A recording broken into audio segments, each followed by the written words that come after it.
जितने तुमने सोचे नहीं होगे उससे कहीं ज्यादा मिलेगी, लेकिन हमसे दूर रहो बस। हाँ, अब इसके आगे कुछ मत बोलना। क्या ना बोलूं? तुमने मेरे बेटे की हालत देखी? और आप मेरी बेटी के सामने जो बकवास कर रहे हैं, आपको समझ आ रहा है उस पर क्या असर पड़ेगा? हाँ,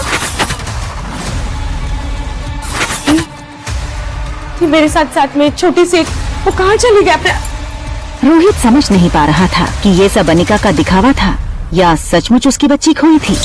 बेहद घबराई अनिका बार बार फोन लगाने लगी।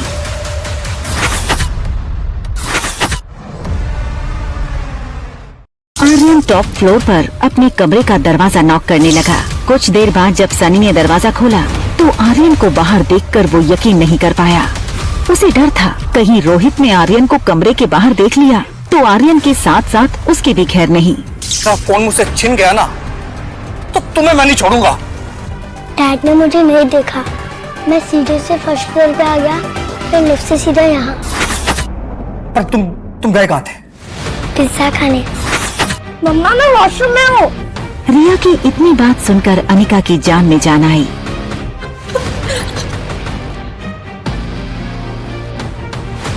डरा दिया तूने। सारा दिन तू इतनी वेल बिहेव थी और होटल में आती तेरी शैतानी शुरू। आपका पिज्जा बहुत टेस्टी था मम्मा। वॉशरूम के सामने एक सर्विस लिफ्ट थी।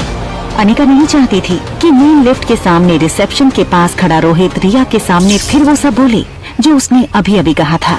सनी ये सुनकर परेशान था कि आखिर आर्यन पिज्जा किसके साथ खाकर आया। उसे लगा इससे पहले कि रोहित को कहीं से पता लगे मुझे ही सब कुछ बता देना चाहिए। हाँ बोलो। हेलो भैया, ये आर्यन कहीं से पिज्जा खाकर आया है। हाँ मैं उसे अपने साथ ले गया। एक मिनट, आर्यन ऊपर तुम्हारे साथ है?